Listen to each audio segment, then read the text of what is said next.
आइन बनाने वाला 6 साल में फांसी लटक गया, उसके बाद क्या हुआ, ये सब बड़े तल्ख मामलात हैं। उससे सबक हासिल करें, आगे की तरफ देखें। पीछे को कुरेदना शुरू करेंगे तो बड़ी दूर तक जाना पड़ेगा। ये कोई ख़त नहीं आता या कोई मुरासला नहीं आता, ये ज़बानी बताया जाता है, पैगाम दिया जाता है, व्हाट्सएप आ जाता है। देखिए डिफ़िकल्टी पीरियड आप किससे कहते हैं, झूठे मुकदमे बने हुए हैं।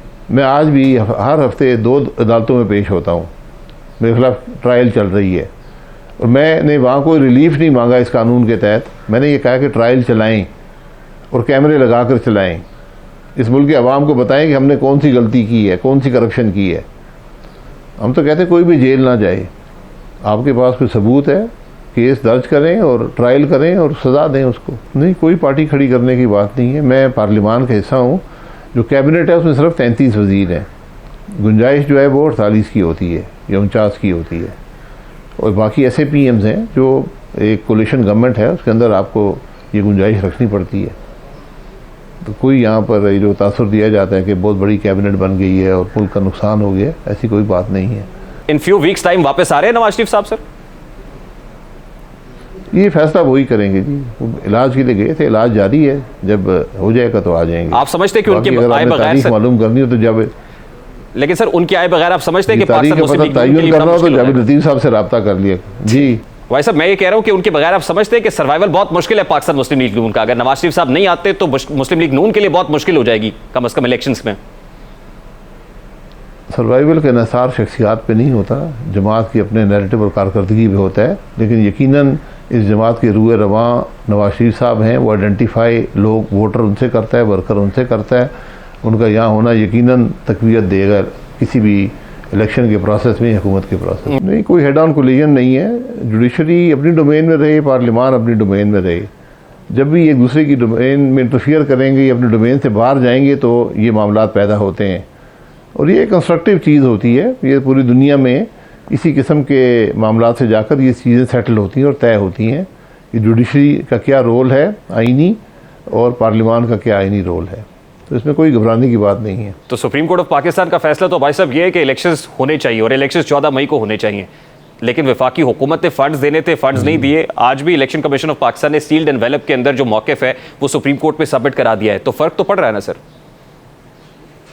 जी बिल्कुल, अपना मौक़िफ़ दे दिया है। इलेक्शन करवाना ये इलेक्शन कमीशन की ज़िम्मेदारी है।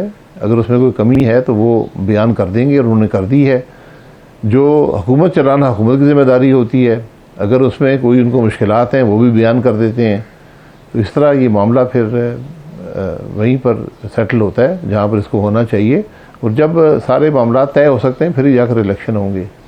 ये जब आप मामले को सो मोटो नोटिस लेते हैं और वहाँ पर आप बेंच भी ऐसा बनाते हैं जिससे वहाँ पैदा हो, अगर यही बात एक फुल कोर्ट की होती तो कोई यहाँ पर इबाम पैदा ना होता, कोई तनकीद या कोई गुंजाइश ना रहती। तो सर ये जो आइनी और सियासी अबहाम या बहरान इस वक्त है, अब ये कैसे थमेगा? इसका हल क्या है आपके नज़दीक? ये खुद ही सेटल हो जाएगा। मैंने कहा ना, ये सेटल हो जाएगा।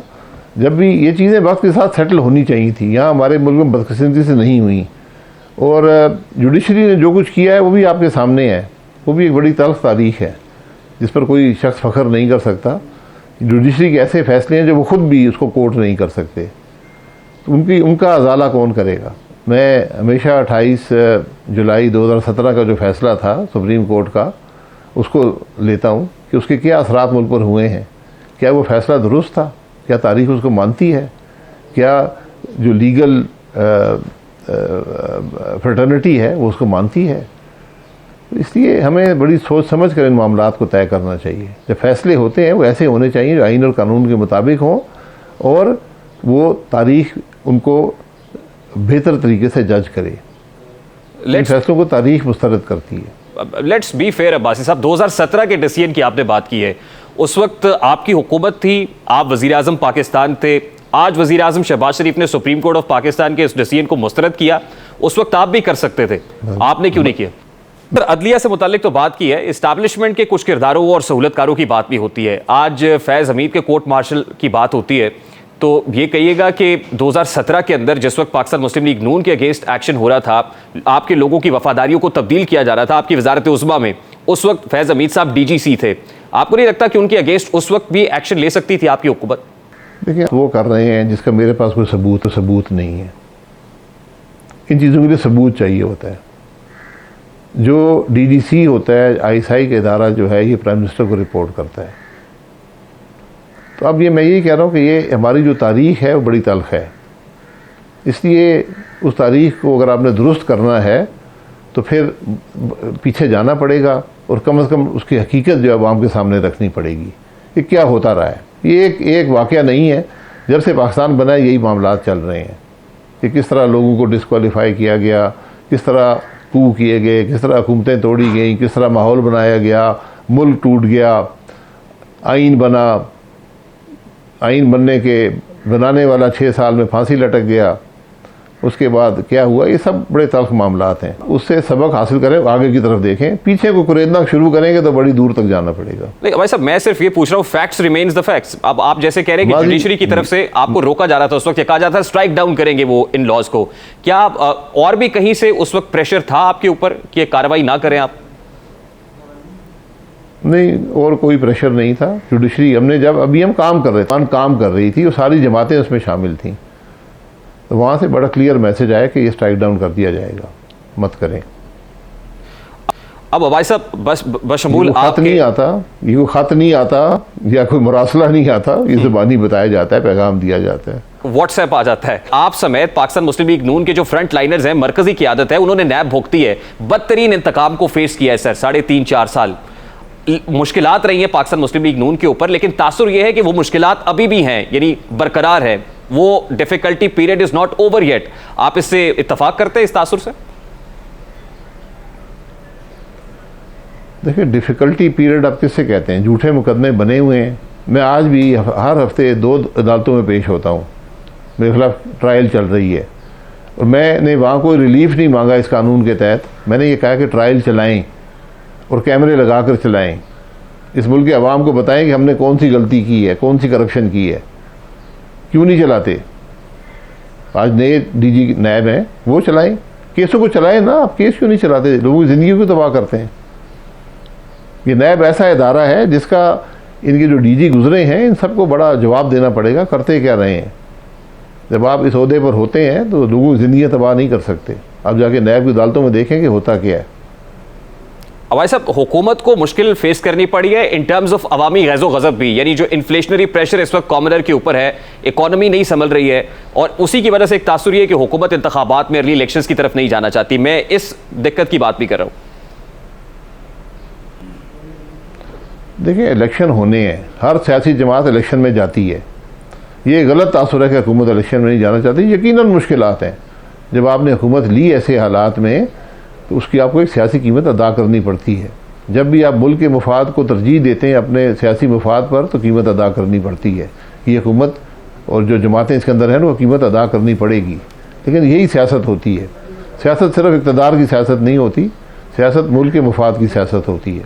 तो हमारा यही नैरेटिव होगा, आवाम के पास लेकर जाएंगे और फैसला वो कर देंगे। जो फैसला वो करेंगे सर आंखों पर है।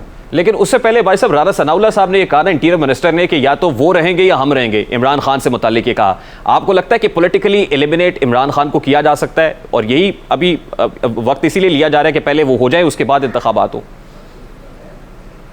देखिए, 35 मिनट के इंटरव्यू से एक सेंटेंस लेकर हम सवाल जवाब शुरू कर देते हैं। ज़रा पूरी बात को देख लें। उन्होंने ये कहा कि अगर वो ये कहता है कि ये दुश्मनी है, मैं इनको नहीं छोड़ूंगा, तो फिर उसने कहा कि वो रहेंगे या मैं रहूँगा। ये बात करने का तरीका होता है। बहरहाल वो वफाकी वज़ीर हैं, उनको ज़रा मुहतात बात करनी चाहिए, क्योंकि फिर जवाब जो हैं वो आप सवाल करेंगे हर एक से और जवाब फिर हमें देना पड़ता है। क्योंकि सर, आप लोगों ने तो जेलें भुगत ली हैं, नवाज शरीफ साहब ने भी भुगती हैं, लेकिन इमरान खान साहब अभी तक जेल नहीं गए, ना ही मतलब केसेस के अंदर जमानतें भी हैं और ये सारा कुछ है। ये रिलीफ कहाँ से आ रहा है? हम तो कहते हैं कोई भी जेल ना जाए। आपके पास कोई सबूत है, केस दर्ज करें और ट्रायल करें और सज़ा दें उसको।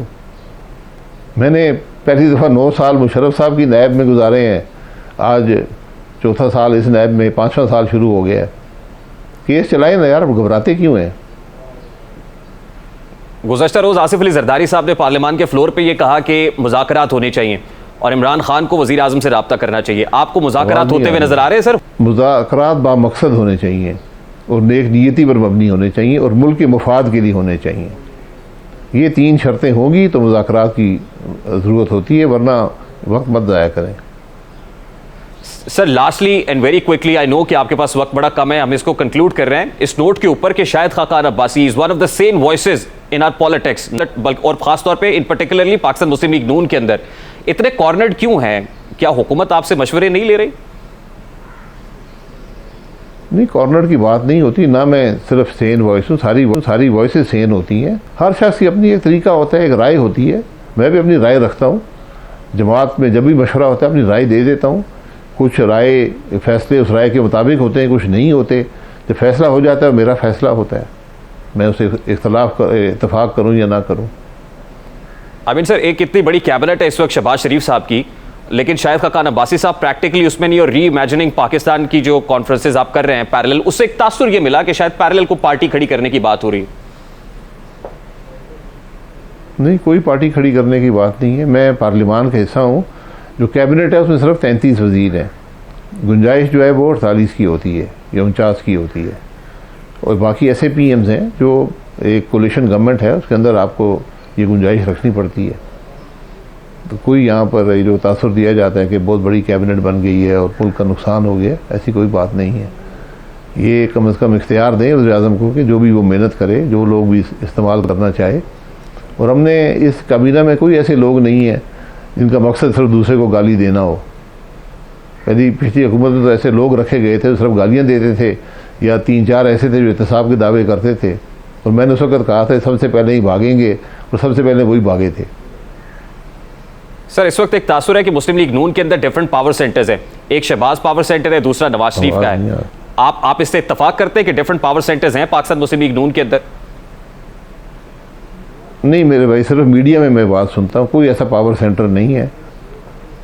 पार्टी के अंदर पावर सेंटर नहीं होते। पार्टी के अंदर फैसला किसका होता है, और फैसला उस शख्स का तयन मुल्क के अवाम करते हैं, तो मैं और आप नहीं कर सकते। शहबाज साहब सदर हैं, लेकिन पार्टी के रूए रवा मियां नवाज शरीफ साहब हैं, वोटर उनसे आइडेंटिफाई करता है। हमारे लीडर वही हैं, लेकिन उनको हमारी सुप्रीम कोर्ट ने अपनी जजमेंट्स के ज़रिए न सिर्फ हुकूमत से अलहदा किया, बल्कि ताहयात नाअहल किया, और फिर सियासत से भी अलहदा किया। ये कारनामे हैं हमारे मुल्क के सुप्रीम कोर्ट के। बहुत बहुत शुक्रिया। शाहिद खाकान अब्बासी साहब पाकिस्तान मुस्लिम लीग नून के मरकज़ी रहनुमा, साबिक़ वज़ीर आज़म हमारे साथ मौजूद थे। PDM हुकूमत को इक़्तिदार में आए 1 साल आज मुकम्मल हो गया है। इस 1 साल में क्या खोया क्या पाया, बात करेंगे इस ब्रेक के बाद। हमारे साथ रहिए।